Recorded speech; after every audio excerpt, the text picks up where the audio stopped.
तो मेरे सभी भाइयों का तहे दिल से इस वीडियो में स्वागत है। वीडियो थोड़ी सी लंबी हो जाए तो कोई बात नहीं, इतनी ज़्यादा लंबी भी नहीं होगी।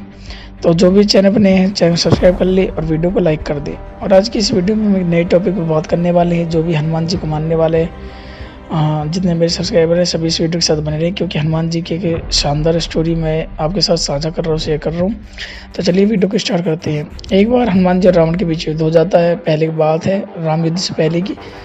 तो रावण कहता है कि देखते हैं कौन बलशाली है। हनुमान जी मान जाते हैं, परंतु हनुमान जी कहते हैं कि युद्ध काफ़ी लंबा खिंच सकता है। इस पर रावण कहता है कि कोई बात नहीं, कोई लंबा नहीं खींचेगा युद्ध, एक एक मुक्के का युद्ध रख लो। तो हनुमान जी इस पर मान जाते हैं। हनुमान जी कहते हैं रावण पहले तुम मुक्का मार लो। तो इस पर रावण कहता है कि तुम क्यों नहीं। तो हनुमान जी कहते हैं तुम मेरी बैटिंग के लिए बचो या ना बचो। तो रावण इससे गुस्सा हो जाता है, वह अपने पूरे बल से 20 जाओ के बल से मुक्के का प्रहार हनुमान जी को कर देता है। परंतु हनुमान जी पर कोई खास असर नहीं होता है, वे पुराने वाली वीरासन अवस्था में ही बैठे रहते हैं। रावण आश्चर्य भाव से हनुमान जी को देखता रहता है। हनुमान जी कहते हैं कोई दिक्कत वाली बात नहीं है, मुझे कुछ नहीं हुआ है, आश्चर्य होने की कोई ज़रूरत नहीं है, अब मेरी बारी है। तो रावण कहता है और कर भी कह सकते हैं, आपकी बारी है। तो तैयार हो जाता है रावण मुक्का खाने के लिए। इस पर हनुमान जी जैसे ही मुक्का उठाते हैं तभी ब्रह्मा जी और शंकर जी कुछ सोच में पड़ जाते हैं कि मुक्का रोकना पड़ेगा, वरना राम जी का जो सिस्टम है वो सब खराब हो जाएगा, राम जी की प्रतिज्ञा अधूरी रह जाएगी। इस पर ब्रह्मा जी प्रदर्शन देकर हनुमान जी को रुकने के लिए इशारा कर देते हैं, परंतु हनुमान जी कहते हैं कि थोड़ा बहुत स्वाद तो चखाई देते हैं। तो हनुमान जी पूरे बल से नहीं, थोड़े ही बल से रावण पर प्रहार करते हैं। तो रावण को ऐसा लगता है जैसे कि किसी पहाड़ पर वज्रपात हो, मतलब बिजली गिर गई हो, और रावण 2-3 घंटे तक बेहोश रहता है। अब रावण 2-3 घंटे बाद जब बेहोशी से उठता है तो रावण हनुमान जी को कहता है बहुत बलवान हो।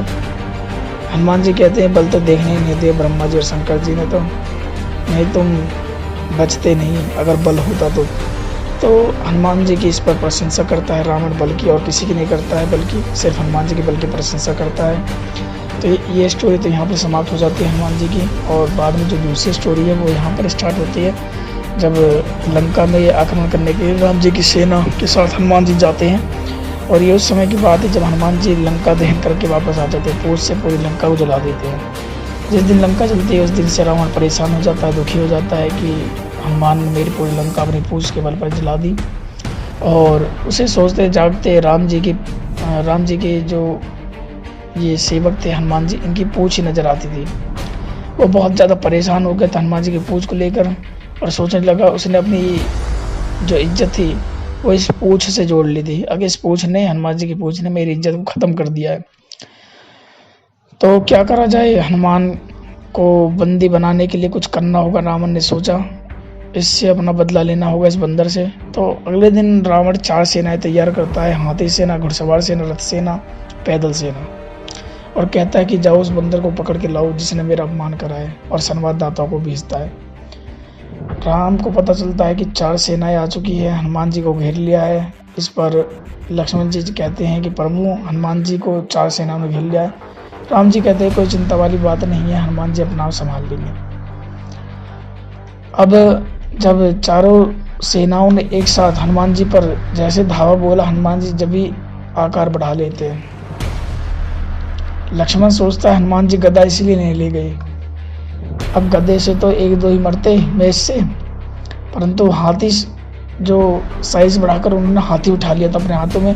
अब लक्ष्मण जी ने सोचा हाथी फेंकेंगे तो 2-4 नहीं मरेंगे, 10-15 तो मरेंगे एक साथ। अब वही हुआ, हनुमान जी ने हाथी उठाकर हाथी पे मारा, घोड़े उठाकर घोड़ों पे मारे, रथ उठाकर रथ पे, ऐसे पूरी सेना को नष्ट भ्रष्ट कर दिया। हाथी से हाथी मारे गए, घोड़े से घोड़े मारे गए। अब रावण प्रतीक्षा में था कि सेना आए, हनुमान जी को बंदी बनाकर लाए, उस बंदर से मैं अपनी बेइज्जती का प्रतिशोध लूं।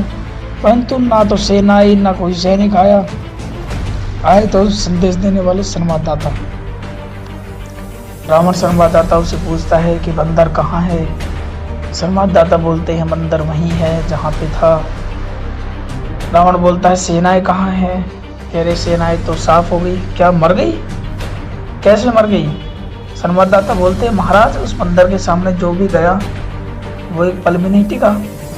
रावण कहता मूर्ख थे वो लोग जो सामने से गए, उन्हें पीछे जाना चाहिए था चोरी छुपे। और संवाददाता कहते हैं महाराज आगे वाले तो कुछ क्षण टिके भी, परंतु जो पीछे थे पीछे वाले तो बिल्कुल नहीं टिके। रावण पूछता है क्यों, क्या हुआ, पीछे क्या था? तो बोलता है पूछ। तो पूछते हनुमान जी की उन्होंने कोई भी सेना आती उसको बांधा, लपेटा, पटका साफ करा, फिर अगले को दे दिया। रावण कहता है चुप हो जाओ, शांत हो जाओ, उस पूछ का नाम मेरे सामने रखो, तुम्हें बहुत देर हो गई, चले जाओ मेरी आंखों के सामने। कहता ठीक है। रावण फिर चिंता में पड़ जाता है।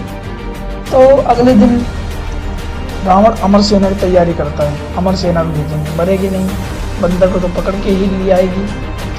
अमर सेना भेज जाती है। राम जी को चिंता हो जाती है मरेगी नहीं, अमर सेना है।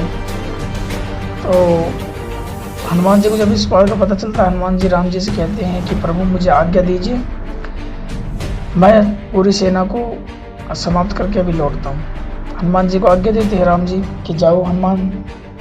तो हनुमान जी जाते हैं, वहाँ खड़े हो जाते हैं, युद्ध नहीं करते। कोई उनसे कहता है युद्ध क्यों नहीं कर रहे? कह रहे मरेगी नहीं, अमर सेना है, क्या युद्ध करे? कहता कुछ तो करो। हनुमान जी बोलते हैं हाँ कुछ तो करना पड़ेगा। तभी हनुमान जी अपनी लंबी पूंछ कर लेते हैं और सारी सेना को एक साथ पकड़कर आकाश गंगा की तरफ फेंक देते हैं। पृथ्वी के गुरुत्वाकर्षण से पार हो जाती है सेना घबरा जाती है। अब अमर सेना थी, डर गई, अब मरेंगे नहीं, मरने वाले को चिंता नहीं होती, अब जो नहीं मरेगा उसे ज़्यादा चिंता हो जाती है, अब मरेंगे नहीं, पता नहीं कहाँ जा रहे हैं। हनुमान जी कह रहा है कोई दिक्कत नहीं, राम जी की प्रतिज्ञा पूरी हो जाएगी। अब अमर सेना भी चली गई, धरती पर तो है नहीं। रावण के पास संवाददाता आते हैं, संदेश देते हैं। रावण पूछता है बंदर कहाँ है? संवाददाता कहते हैं बंदर वहीं है। कहते सेना कहाँ है? अब संवाददाता सोचते हैं मर तो नहीं गई, अमर है, पर गई, सेना गई। रावण फिर टेंशन में आ जाता है, कहता ये सब कैसे हो गया, अमर सेना कैसे मर गई? कहता मरी नहीं प्रभु, हनुमान जी ने अपनी पूंछ में लपेट कर आकाश गंगा की तरफ फेंक दिया। रावण फिर गुस्सा हो जाता, कहता चुप हो जाओ, तुम लोगों ने मेरी नाक में दम कर दिया है, दिमाग खराब कर रहे हो, तुम मुझ पूछ का नाम लेके मेरे सामने चले जाओ, मेरे सामने से दूर हो जाओ। संवाददाता को दूर कर देता है। रावण सोचता है कि इस कार्य को अपने हाथ में लेना ही उचित रहेगा, दूसरे लोगों से करवाने का कोई फायदा नहीं है। तो शाम का समय था, हनुमान जी प्रांगण में बैठे संध्या कर रहे थे।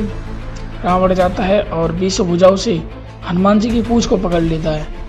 इतनी जान लगाता है कि सोचता है कि पूंछ को तोड़ ही डालूं। परंतु बजरंगबली को देखते हैं कि रावण पीछे से वार कर रहा है और कोई उनसे कहता कि लड़ते क्यों नहीं? कह रहा पीछे है, आगे हो तो लड़ता भी। तो कह रहे कुछ तो करो। हनुमान जी कहते हाँ कुछ तो करेंगे। फिर रावण ने सोचा अब हनुमान जी उठेंगे और हमसे भिड़ेंगे, पर हनुमान जी ना उठे ना भिड़े, सीधा उड़े। ये इस बात की तो उसे आशंका भी नहीं थी, कुछ सोचा भी नहीं था। और रावण जल्दी जल्दी पूंछ में छोड़ पाया, अब आसमान में उड़े जा रहा है। अब एक ही बात कह रहा है, हे शंकर भगवान, शंकर जी का भक्त था इसलिए रावण ये कह रहा है हे शंकर भगवान, ना तो मेरे हाथ से ये पूंछ टूटे और ना मेरा हाथ छूटे, नहीं तो मेरी आज देह टूटे।